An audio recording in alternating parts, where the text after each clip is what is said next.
Hi, everyone, and welcome back to Peaceful Co-Parent. I'm Bianca, your host for the show, and I'm excited to introduce our guests this week. We have Dr. Jeffery Johnson and his wife, Monica. Dr. Johnson has been working on important issues like co-parenting, child poverty, and strengthening communities for the betterment of society for more than 3 decades. He and his wife, Monica, wrote the book, Your Journey to Co-Parenting. Together, they are policy advocates and leaders, especially when it comes to researching and advocating for fathers being engaged in their children's lives. It's an honor to speak to both of you again. Thanks so much for being here. How are you doing? We're Good, doing great. Thank you. good. Thank you for inviting us again. Absolutely. Thank you for being here. So let's just get started by sharing a little bit more about the two of you so that some of our listeners can get to know you a little bit better. Dr. Johnson, are you the founder of the National Partnership for Community Leadership? Are you one of the people who started it? Well, I was one of the people who started it, and I've been the president of the National Partnership for Community Leadership since 1996. And what we've been about is really policy advocacy. We've been about partnerships between community-based organizations and community agencies working together on behalf of fathers. But the main objective of NPCL over that quarter century has been the reduction of child poverty. And we just don't fundamentally believe that you can reduce child poverty without the active engagement of fathers involved in the life of children. And that's been the basis of our work and the basis of essentially everything that we do. Excellent. Excellent. And so tell us about your efforts in Congress to pass legislation for fathers. Well, fatherhood is a public policy matter because you have children, a number of children being born to unmarried parents, and many of those unmarried parents um, don't have the financial wherewithal to support their children in a healthy way, and that's when the government steps in, and that uh, really ushers in the policy. And so, back in the mid to late '90s, when the welfare program changed as we knew it, becoming a time limited program as opposed to a program that was terminal or from the birth of a child to 18, that there was a real big emphasis on the role of fathers and the role that they could play in a time limited welfare system. Uh, uh, Unfortunately, the big emphasis on father involvement was about making sure that fathers can pay their child support. But there's a lot of disparities when it comes to fathers' abilities to pay child support. What I like to say is that child support was really set up for middle income men or middle income fathers to pay child support because if you're dead broke, you can't pay your child support. And the legislation that we were able to successfully get through Congress back in 1999 was called the Fathers Counts Bill. We played a leading role in that in going before Congress and really getting a big push from Congress. Matter of fact, when the legislation came up, it passed by over 350 members of Congress, actually signing off. The problem came in was when it went to the Senate for financing, and it didn't get the financing. And that financing did come about in 2005 as part of what we call the Federal Government Deficit Reduction Act, which expanded the welfare program, which is called now the Temporary Assistance for Needy Families Program, to include a component or funding for fatherhood, promotion of fatherhood, and also for healthy relationship and healthy marriage. And so the funding is there. We don't think that the funding is enough even now. It's debatable whether or not the atmosphere at Congress right now or the appetite for Congress is ready now to support an expansion of funding. But there's about $150 million a year that is provided to uh, uh, states and communities across the country to implement fatherhood programming. And we've been a part of all of that, since its very start. And so that's kind of the policy aspect of this. There's a number of policies. You got the welfare policy, which is not mutually exclusive from the child support policy, because remember, in the case of child poverty, when the government passes on public assistance to the child, they seek reimbursement from the non-custodial parent, which is mainly fathers, for child support. And essentially, it's a way of the government getting its money back. And so there's no freebies when it comes to support of our children. And our job at MPCL has been to uh, work with those fathers, give them a hand up for those who are not in a financial position, um, don't understand their role necessarily as a father because they didn't have a father that modeled for them what a responsible fatherhood or what a responsible father is. And so we provide capacity building training to agencies. It's interesting, Bianca, that most schools of social work don't deal with the whole aspect of fatherhood when it comes to the support of children. It's essentially a system really going back to the Civil War that's been really geared towards women and children and not necessarily fathers. And that is an interesting history. That we have a chapter in our book coming out in the next month or so on father or cornerstones of responsible fatherhood. We dedicate a whole chapter to the whole history of public welfare policy and its focus on women in the absence of a focus on fathers to just enlighten the readers about what that history has been. Oh, that's great. I really do want to talk about your book, and we'll put up the cover. But first, Monica, tell us how you're involved with the National Partnership for Community Leadership. So I don't work for NPCL. I did co-author the book with Jeff. And That was so your my first book. role, yes, Your Journey to Co-Parenting is a book that the two of us co-authored together. Okay. All right. Yes, you guys are And so becoming like that's my involvement is with the first book, Your Journey to Co-Parenting. okay, yeah. I was gonna say you're becoming like a amazing media team. You got two books that are gonna be coming out here. So one of them's already out. The other one will be coming out. Is that right? Right. So Okay.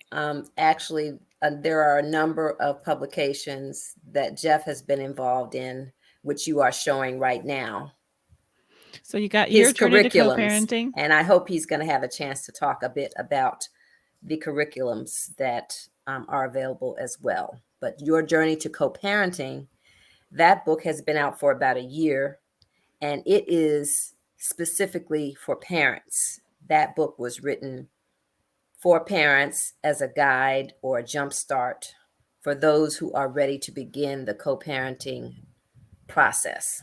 Okay. And so what is it about this topic of co-parenting and fathers being involved in their children's lives that is such a passion for you? Where does that come from?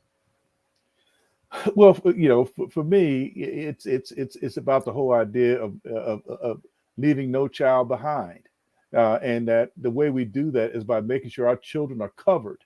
You know, to some degree, irrespective of how they came into the world. When they come into the world, they have a right to have loving parents, loving adults in their lives. To teach them about life experiences and to make sure that they can reach adulthood themselves. And so my passion is the fact that I think that every child deserves the right, to grow and develop and to reach their highest human potential.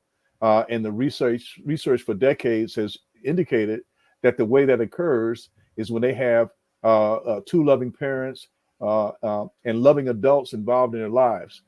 Because that is, love is the real potion that really, turns children on and really brightens their futures. And that's that's what it's all about, making sure all our children are covered.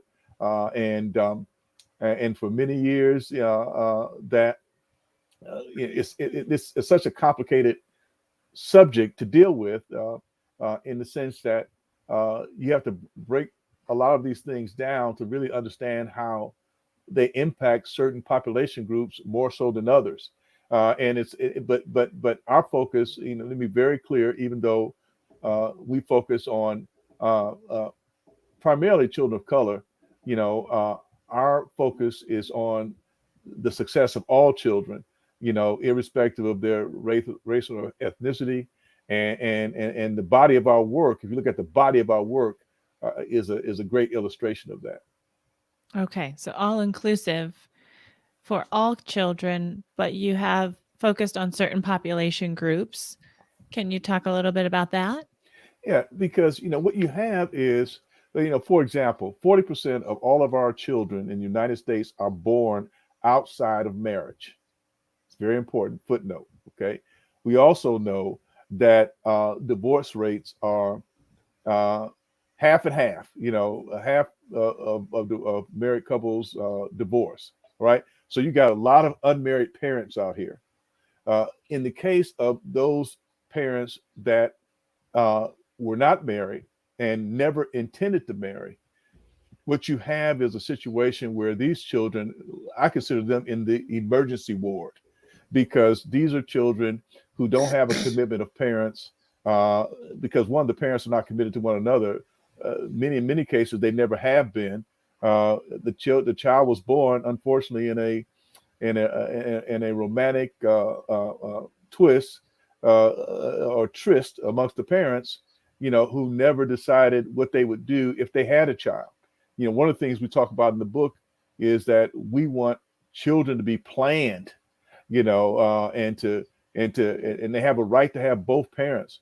But in order to do that, we got to educate parents. We got to start, and talk about relationships, talk about conception, early in the life of children. I'm thinking 9, 10 years old, about conception, and then in an age appropriate way, teach them about the other aspects of parenthood, and being responsible, and understanding the importance of relationships.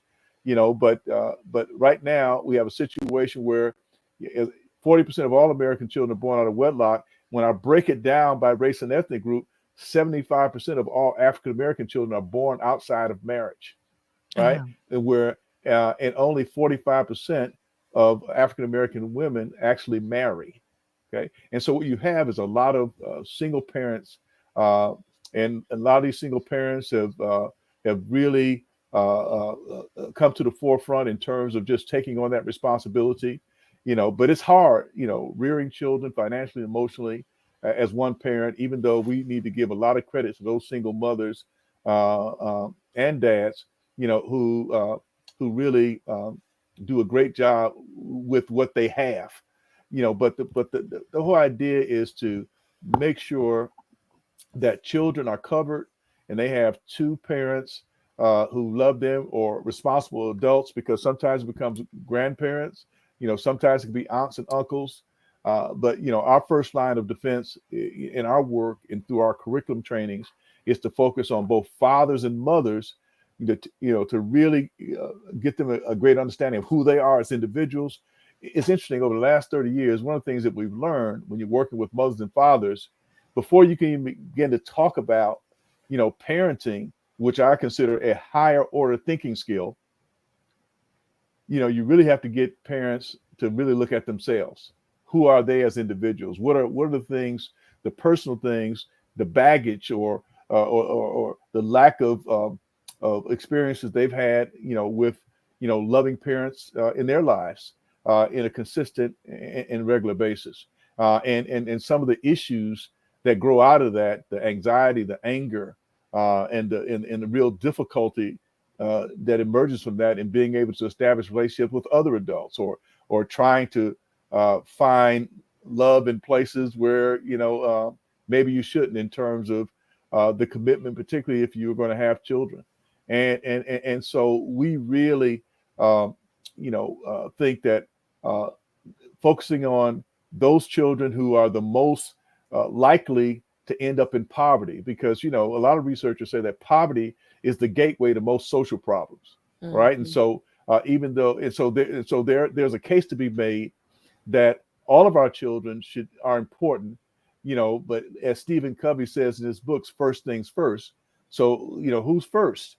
And I think that the ones who really are in circumstances where they could end up being abused, They could end up being neglected. They're at risk for going to foster care. They're at risk for so many things because they just don't have the covering from parents, nor the parents who really understand their roles and responsibilities. Because some of the research says that some of these parents, when these, they become parents when they're young, and they wrestle between who they are as teenagers and who they are as adults, and which comes first. Go to the party first, or stay home and take care of your kids, and you're 18, 19 years of age. And so these are the types of things that are going on that has created these circumstances for kids. And what we're trying to do is take a very complicated matter and trying to create bridges between the parents wherever we can, because it's not possible in every case.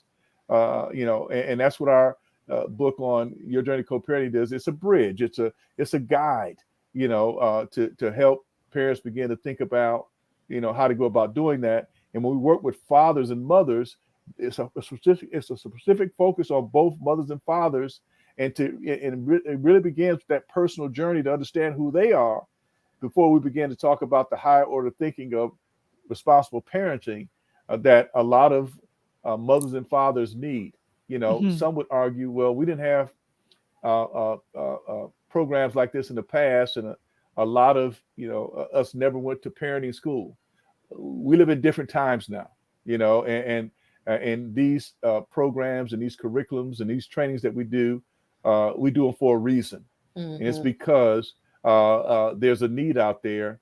And as we talked about from the beginning, it's a public policy matter. It's not anything that the government is unaware of. It's not anything that private foundations, for those folks who are in the listening audience, the viewing audience, they know, everybody knows someone in their family or friends who may have had a child who's not being lovingly cared for by both of those parents. And there are a lot of reasons for that. And again, we're not trying to make any situation worse than what it is. That's why we always say, wherever it's possible, we want co-parenting. But at the same time, we really believe that the educational process of teaching parents how to think about co-parenting, which is something, I might say, Bianca, is not something that's common in a lot of communities, particularly the African-American community. Why? Because if you have 75% of children born out of wedlock, that says to you, that to say to you that these are parents who don't talk about co-parenting. Why? Because co-parenting, at least the subject of co-parenting, really comes out of divorce court. And it's what parents do when they get divorced. They come up with a co-parenting agreement.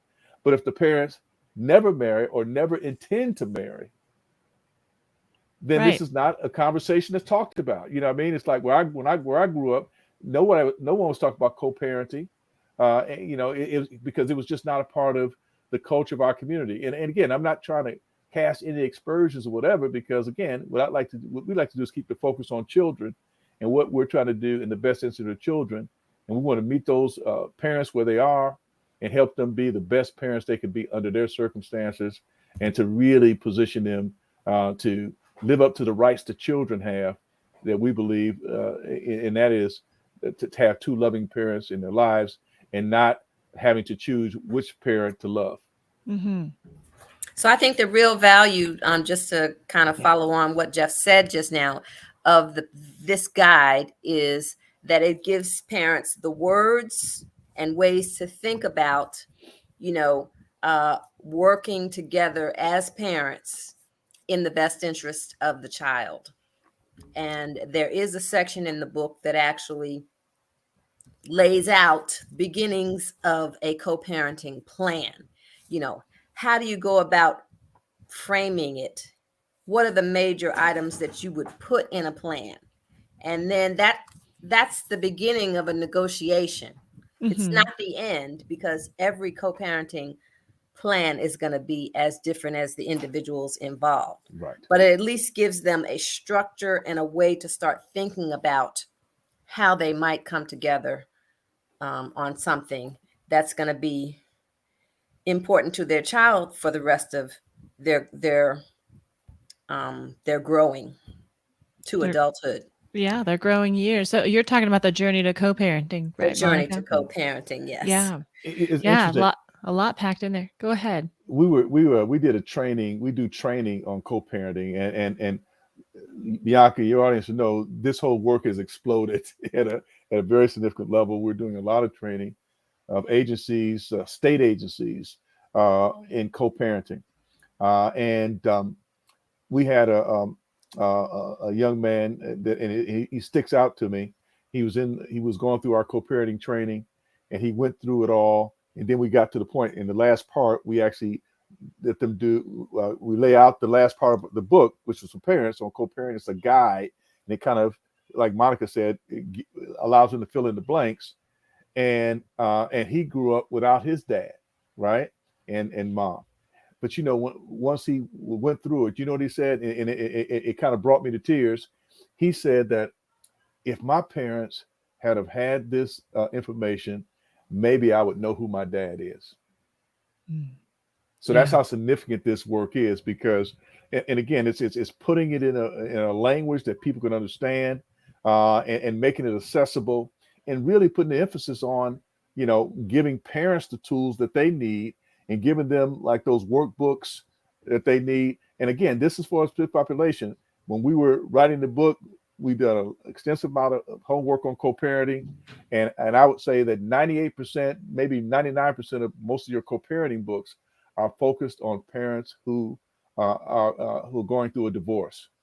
Even though our co-parenting book will be of use to those parents as well, it is particularly written for parents who never marry and probably don't intend to marry. Mm-hmm. But really, once But we there are educate, tips in there that can be used yes, for those parents who have been married right. and are no longer together as Right. well. Yeah, great. So they can get the book on your website as well as any other place, or They get on Amazon, Amazon. It's Your available journey to on co-parenting. Amazon. Yep. Hmm. And but it's Yeah. it's gone. We're very pleased. Yeah, great. So we've got a couple comments here. Lou Castley says this is an important live stream. Is it okay to share with others? Absolutely. Absolutely. And then Feel free. Steve Majors asked Dr. Johnson and Mrs. Johnson, in your experience, how has social and emotional intelligence and parental maturity changed throughout the last several decades? Good question. Well, that's an excellent question. First of all, let me just say this: in our approach to co-parenting, we particularly when you go through our practitioner training, we put a big emphasis on emotional intelligence, which is significantly important in being able to deal uh, with the real, what I'm going to call the real stuff that's going to make a difference. It is about maturity. It's about self awareness. And again, if you look at our journey, we start with self identity, which is really one of those issues of emotional intelligence that you have to deal with first. How aware are you of self, Hmm. and how that projects out to others? And we think it's extremely important to emphasize that we actually provide for parents a tool where they can actually gauge their emotional intelligence level, to see, things that they can do to, things that make them tick, things that they do in terms of managing relationships, and to really give them an opportunity to really explore themselves as a way of beginning to think about the requirements of their role in managing a healthy relationship. And when I say healthy relationship, I mean it, and we mean it in the context of the expandability of a relationship. If a relationship is healthy, it can expand. It's just like as individuals, if we take care of our health, it expands the things that we can do. And so uh, we think Steve's question is an awesome one, and it plays a significant role in the work that we do, and we're just beginning to really um, dive in with population groups who I think need this information, in a real significant way, and getting the support. I was sharing with Bianca earlier we're about to begin a significant project in Memphis, Tennessee, where we're going to be working with 5,000 parents over a 3-year period. And they're going to go through all of our, curriculums, the fatherhood curriculum, motherhood curriculum, the co-parenting curriculum. And it addresses this whole issue of emotional maturity, emotional intelligence as part of that work. And we're so excited, one, that the parents are going through it, but we're really excited about is the prospect of how that's going to impact the futures of all those children. And we're just, we can't wait to get started. Hey, that's wonderful. Yeah, I hear what you're saying is when you have a healthy relationship, you're not the limitations start to lift, right? Like you Yes. can, the expansion happens, right? So that is just so important. Absolutely. And so you've talked a lot about the curriculum. Is this something that anyone could get, or is this an in-person curriculum, or can you talk about that? Well, the curriculum, we have several curriculums, but the father curriculum, which is the kind of the granddaddy of them all, I wrote that curriculum back in 1990, just to give your listening and viewing some sense of that. And when we were writing when we were looking for a father curriculum way back then, there was no such thing. There was no such thing. And so the co-author of that book with me was a lady named Pam Wilson, MSW. She had been working on human sexuality education. And essentially what we had to do is really think through, and it was for a big federal demonstration project, what would be needed in a fatherhood program that would prepare men essentially to accept the responsibility and become engaged in life with their children. And so there were 5 elements, and all of our curriculums follow this model.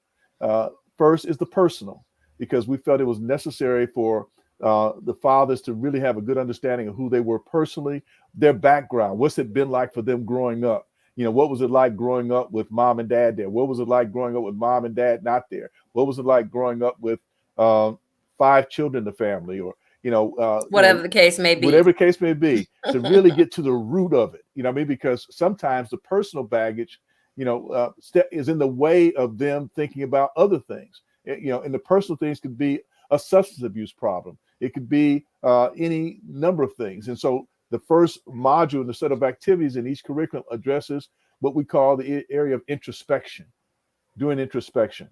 The second module in the curriculums deal with life skills. What are the important life skills that each parent needs to master, whether or not you're black, brown, red, or yellow? And we say that they are communication skills, decision-making skills. We think that it's necessary to know how to manage stress and to deal with stress, which is a part of life.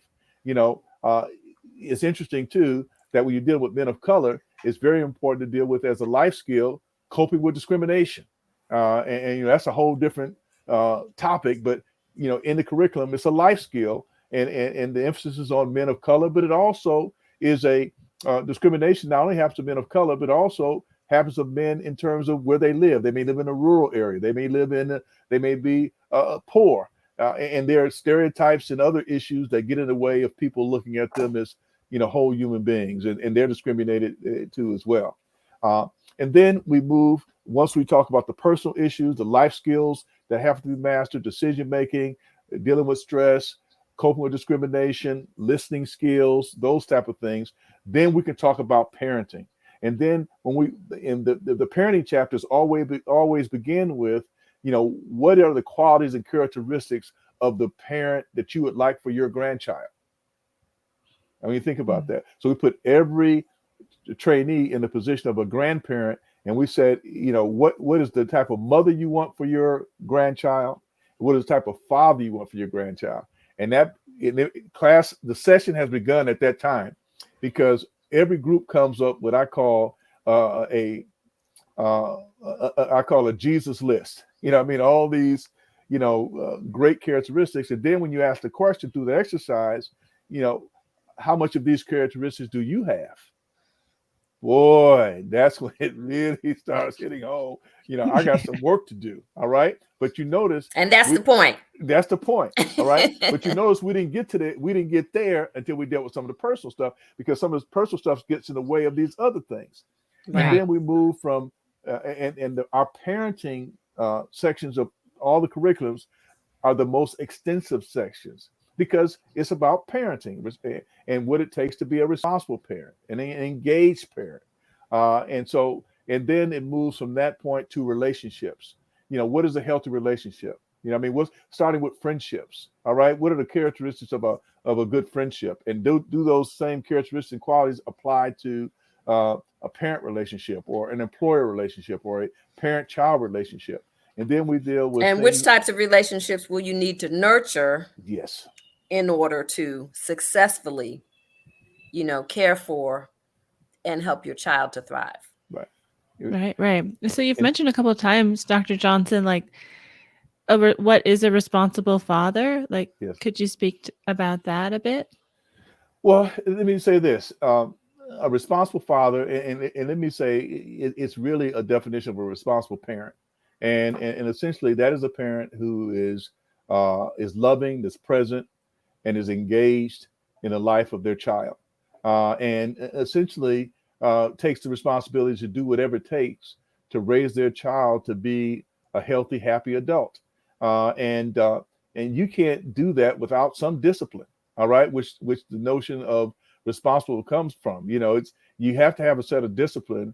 Because listen, parenting is hard work.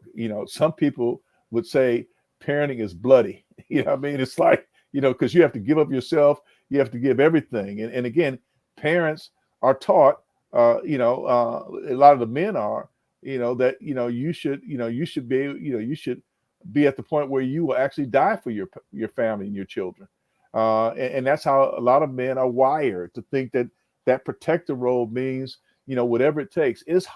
But my point I want to make, it's hard to do. But that is not to take away from, again, this notion of responsible.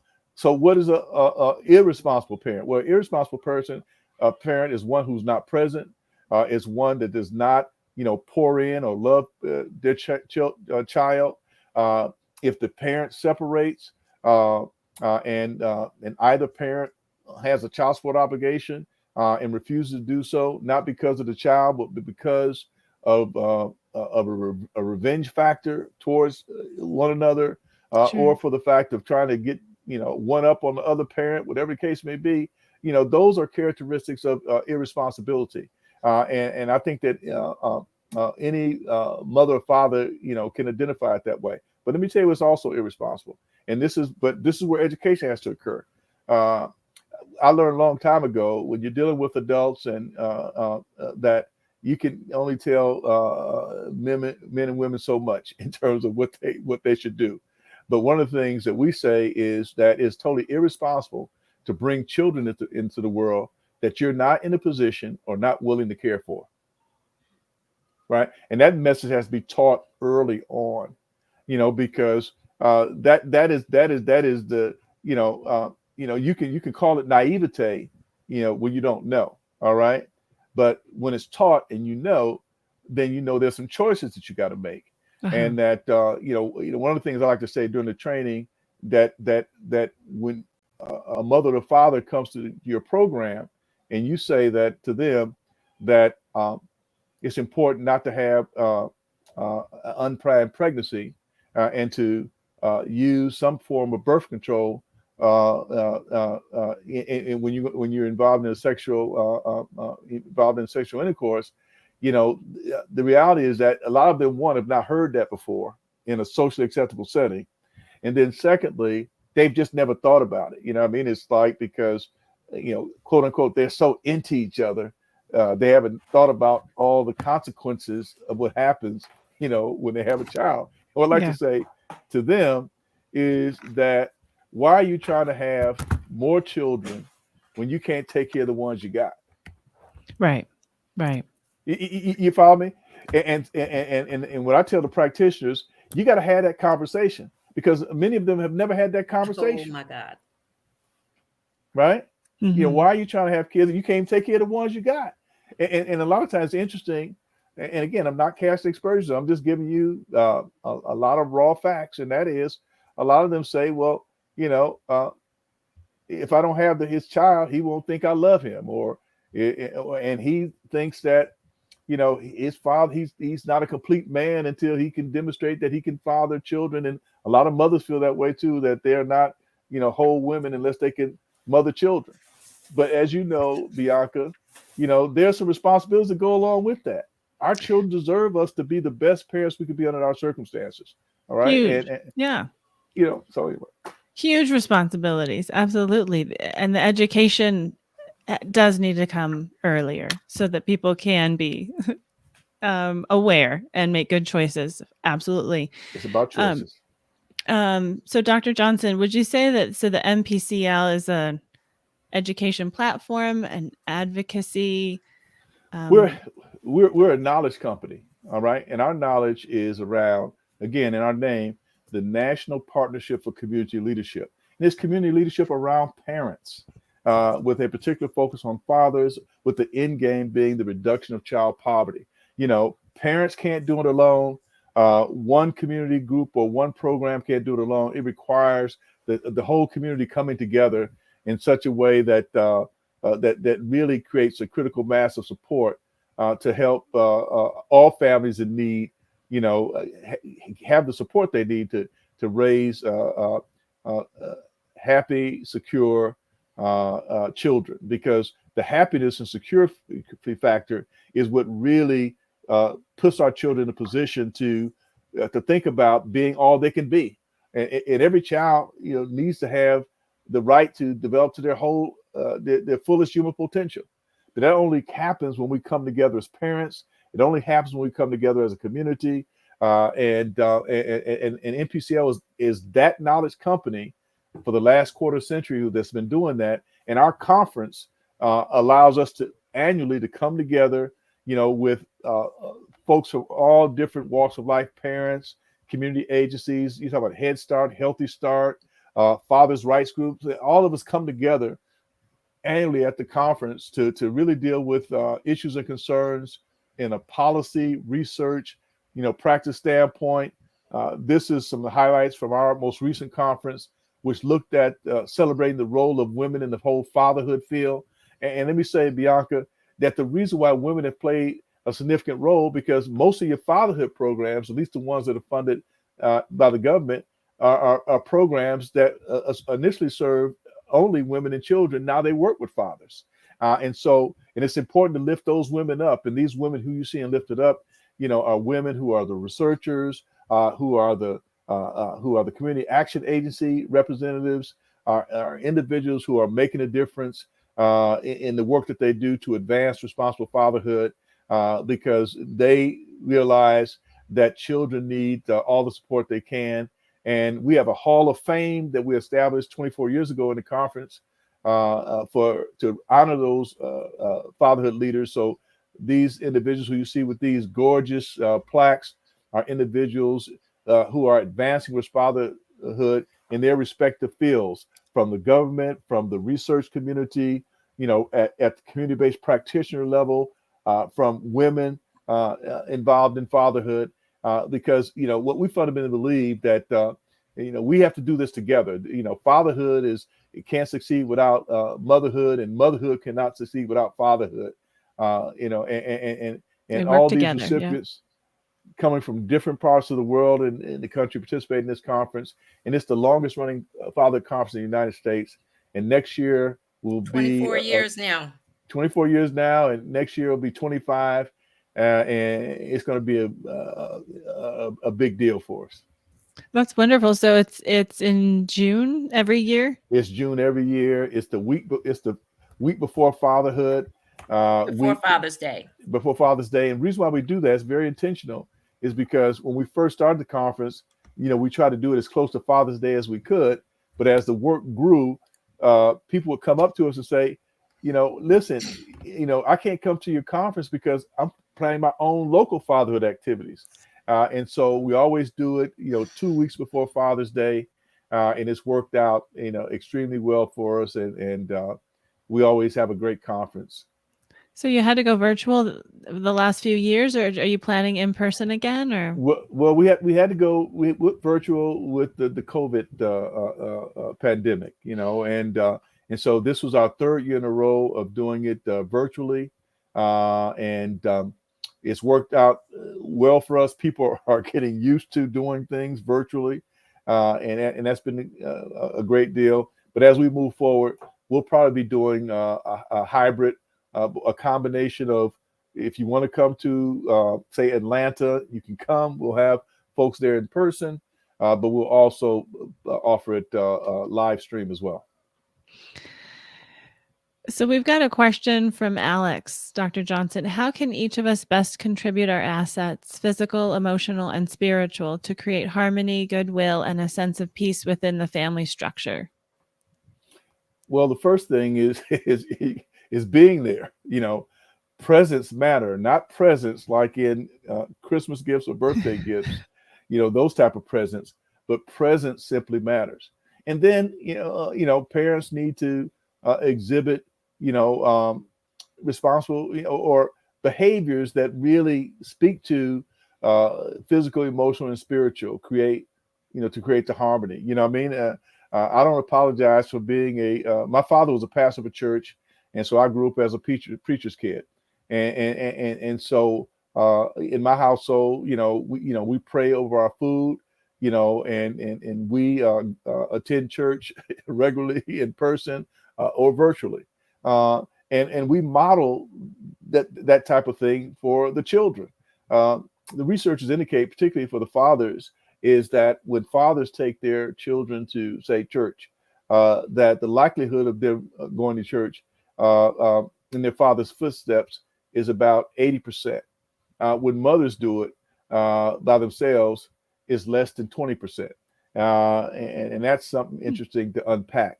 But it, Yeah. it, it really demonstrates the role of father in the household, and the importance of fathers in the household. And these things that Alex brings up, these things are manifestations of modeling. You have to perform and do those things, and see your children doing those things. I like to tell guys, who work with a lot of guys who are unemployed. I said, well, what your children need to see you doing is looking for a job. You know what I mean? Because looking for a job also demonstrates, how you're trying to meet a certain parental obligation that you think is necessary to support your family. So it's not time to have a pity party. It's the time to show that, when times are rough, the family hangs together, and you do those things, you persevere, you do those things that are necessary in order to, support your children. So Alex, that's how I would respond to that. It's a modeling. It's modeling our best selves, and sacrificing that for our children, for the good of their future. Because once they get here, it's not just about you; it's about them. It's interesting. It made me think about. I do a lot of work with lawyers and judges, and what they often tell me, particularly the judges, is that their success, even in a marriage resolution, when it comes to support of the children, is the willingness of the parents to work together. If the parents are not willing, if the parents are not, they don't come to court realizing that, one, the judge understands that their relationship is over, because if it were not, they wouldn't even be in court. But the fact that what's in the best interest of the children is first and foremost in the judge's mind, and parents and whoever supports them, be they lawyers, be they practitioners who we might equip with those tools to coach parents, so that when it comes to those types of things in front of a judge or anybody else, they have those things already sorted out, and that they don't use that occasion to go in front of an administrative court or a judge to say, what's bad about the other parent, because when that time comes, it's about, putting your children first, and what are you going to do to support your children, even though the two parents are divorcing. I, excuse me. I think it's an excellent response, the role modeling Absolutely, because I can't like pull the study out of my head, but I remember hearing somewhere that you can tell your children kind of what to do and Mhm. this is the good thing and do it this way, but the actually role modeling goes so much further and that they pick that up so much more than just you telling them, right? Like Yes, if you're yes, actually doing it right, and demonstrating how you want them to be, right? So right. I think it's a great answer. And Steve Majors asks, where are the conferences held throughout the country? Well, they're held, in different places: Atlanta, Los Angeles, Philadelphia. But for the last 3 years, we've been doing them virtually, and next year it'll be, I'm going to say it's either going to be probably, I'm going to say Atlanta, maybe it may be in Cleveland, Ohio. We've had those communities step up and say that we'd be glad to host your conference in those places. And so health and safety of our conference attendees is extremely important. And so that's the plan right now. But we'll also follow the advice from the health community relative to our ability to come together in the way in which we were pre-COVID. Nice. There's so much I want to ask you, and I feel like we're running out of time a little bit. And there's a couple things I definitely want to get in. And one of the things I really think is just super cool that you're doing is the rites of passage from boyhood to manhood. Can you tell Mhm. us about that?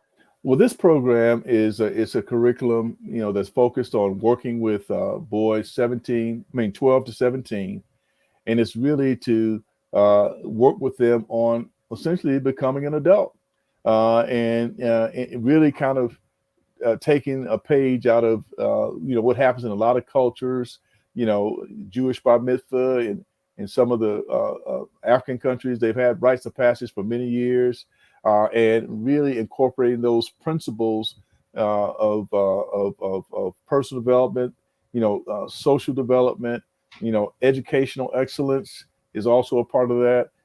Physical wellness, and understanding one's history and culture as being an essential element for the rite of passage.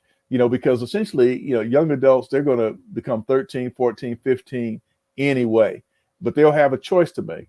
They'll have a choice to go down a healthy path or an unhealthy path. And what a rites of passage program does is really meets them where they are in their developmental process, and steers them in that healthy direction. And a lot of these programs are sponsored by groups like YMCA.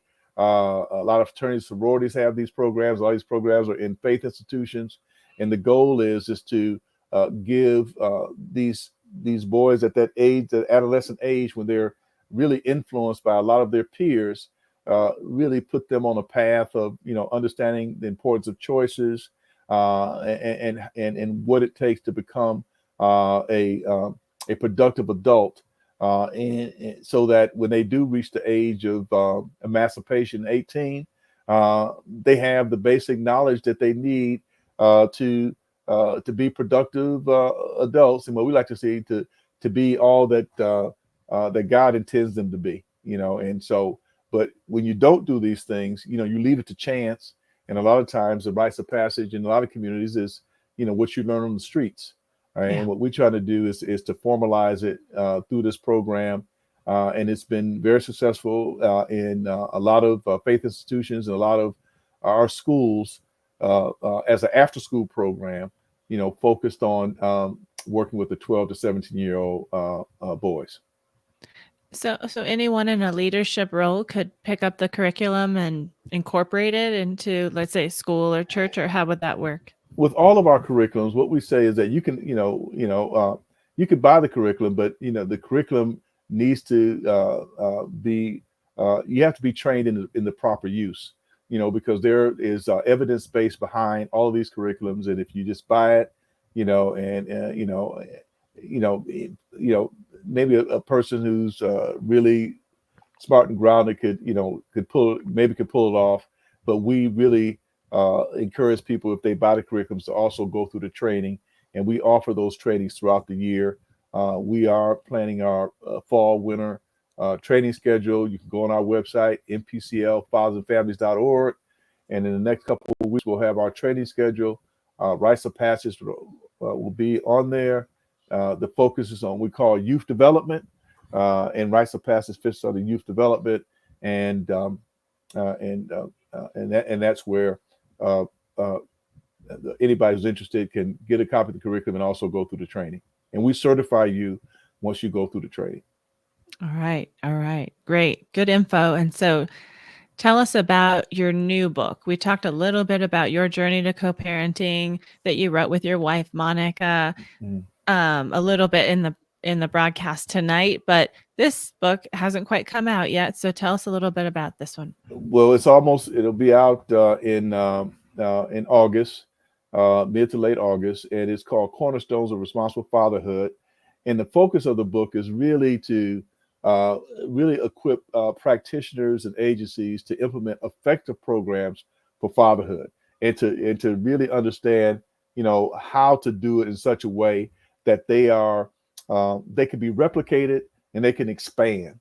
And in order to do that, it's important to understand, one, the history of the work, and then to understand what are the really requirements to make it work. We talk about different fatherhood levels. We talk about fatherhood level 1, which is really a individual social entrepreneur who has a heart and passion for fatherhood, starts out, singularly by themselves, and really tries to get support they need for that work, and realizes that in order to expand and to grow into what we call level 2, you have to partner with someone else. You got to partner with another group who may provide more services, who may have a greater bandwidth than you have, that's going to be necessary once the needs of these fathers become known, and then you try to respond to those needs.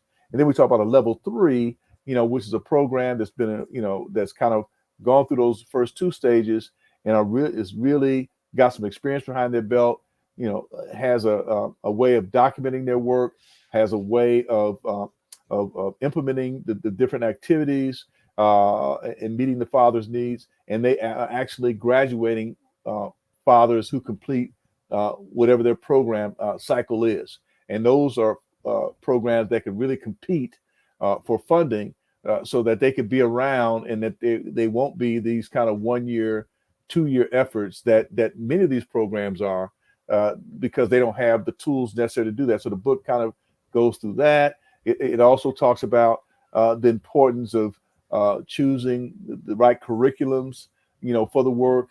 Some of these curriculums have not been written by folks who have any field experience in working with fathers, but are sociologists, psychologists who kind of, take ideas from here, take ideas from there, and they think that it could work for all fathers, but that's not true. It's like you have to get the fathers to make input into the curriculum to make it work, and that's all of our curriculums are evidence-based in the sense of and are informed by fathers or mothers directly, and so that when you implement them, we know it's going to have a chance to succeed because we've interviewed and had experience with those individuals who've gone through the program, that have gave us that insight.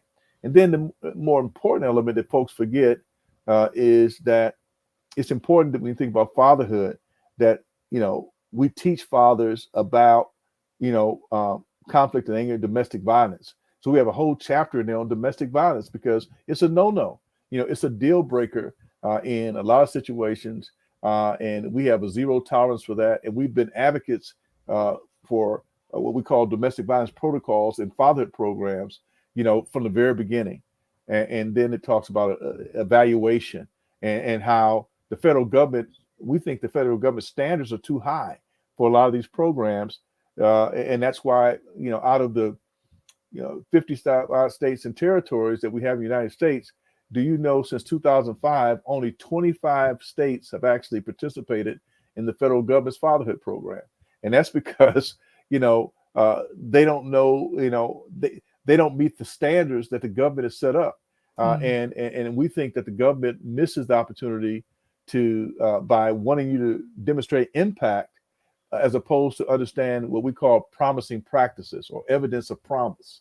because we have to invest in those efforts too, because those are the efforts that are closer to the fathers. And you can't do this stuff overnight. You're trying to change the attitude and behavior of individuals who've been conditioned to function the way they function over all those years. And so you're not going to have these programs be successful overnight.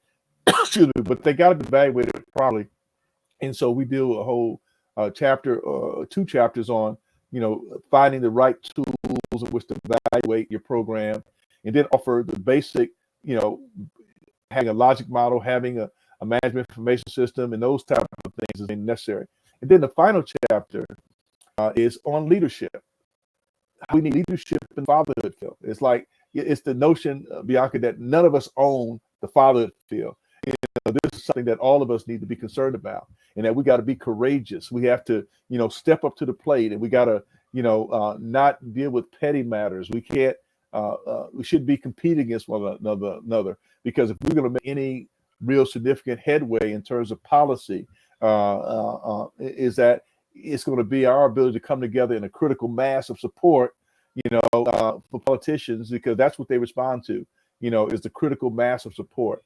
But this requires leadership and understanding the phases of leadership, and understanding, what it takes to have partners, and to understand the significance of small victories, as your way in your efforts to be all that you can be. And so we're excited about the book. The book can be pre-ordered on our website. Monica, you want to share any more information about how people can access both of our books, Your Journey to Co-Parenting and Cornerstones of Responsible Fatherhood? You're on mute. You're on mute. You're still on mute. You're still on mute. She's trying. Yeah, I'm not sure. It doesn't look like she's on mute. I'm not sure why we can't hear her. Well, but you can go to our website. You see on your screen, and you can order both books, on our website. You could also get Your Journey Co-Parenting on Amazon. And again, you can pre-order Cornerstones of Responsible Fatherhood on the website as well. And again, I think it's a what we call a necessary tool for anybody interested in setting up a program that really needs the needs of fathers in their community. And it really, again, because what we need are programs, or on-ramps for fathers to and these are not things, Bianca, as you know, that typically exist in communities, across the country. They just don't. So a lot of these fatherhood programs, what I'm going to call firsties, they're the first to do it. But this book gives you the guide of how to be the first, and also how to grow in such a way that you're in a position to sustain your program over time, because that's what's needed. Because the worst thing we can do is set up these programs and fathers start benefiting from them, and then a year later they're nowhere to be found. And so that's what this book kind of addresses. Yeah, I'm sure the funding part is a difficult part to kind of keep going, and it's a great opportunity for people to learn more about how they can do that. So thank you so much. And so, are there any other resources that you would like our listeners to know about? Again, I would just say that we'll be posting our 2023 conference information soon. So please visit our website for that. Again, we're going to be posting in the next couple of weeks our fall and winter and early spring training schedule. You can get these certification workshops, I'm excited. We have, for example, the state of Washington has invited us to be a part of a program this week where we're going to have 162 to date practitioners on the line interested in co-parenting coming up, and we train whole states, and so please visit our website, find out when our trainings are, No question is a bad question to ask. You can submit questions through the website to us. We're very responsive to all those inquiries. And we just, again, our mission is bright futures for children. With our book on Your Journey to Co-Parenting, with our fatherhood program, with our motherhood program, with our rites of passage program, they're all geared towards the bright futures of our children. And it really equips us as adults to be able to have the ability to do that in a way that enables that to happen. And speaking of good questions, Steve Majors asks, when the father is absent, is there a father figure support group to help kids have the support of a positive father figure in the child's life? Well, their groups, they vary. Again, this is not something that unfortunately is in every community. But I would say to Steve, he could start a support group himself, and because I'm sure he knows other fathers, know of fathers who just need the support of another father who's gone through fathering and parenting and just needs to in a confidentiality environment, share those thoughts with some other men.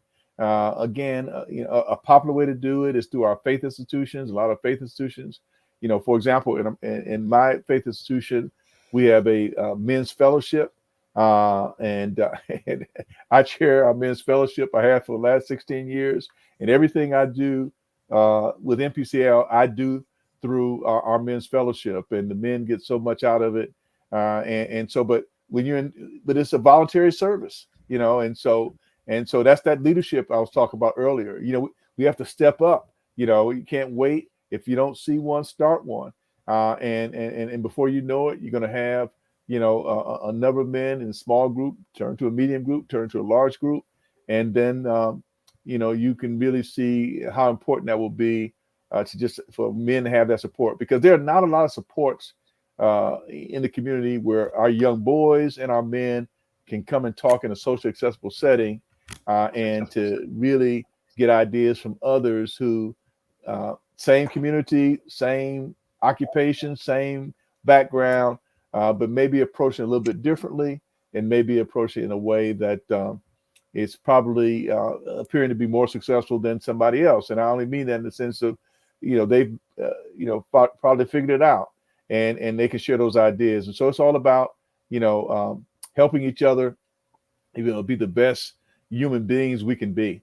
And anytime we can do that, I think that is the type of support we all need. And Steve, so I would just encourage you to think about doing that. And please contact me, and I can give you some ideas, give you some format of how to go about doing it. But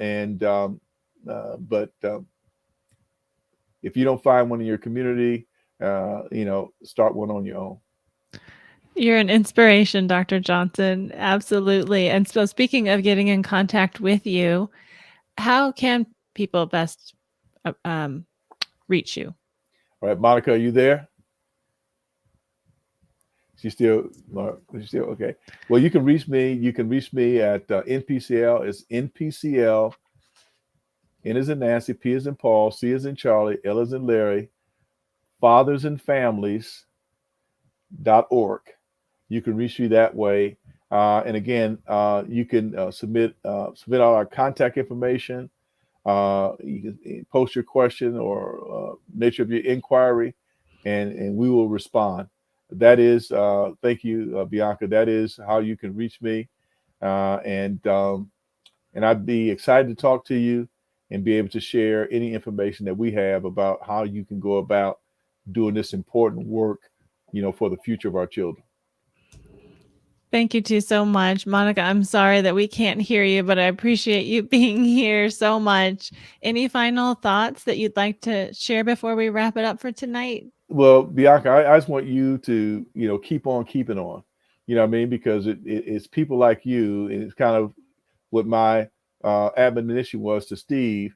It starts somewhere, and I think that having this peaceful co-parenting, podcast live stream is so important to have, and it's going to it catches on like a brush fire. You know what I mean?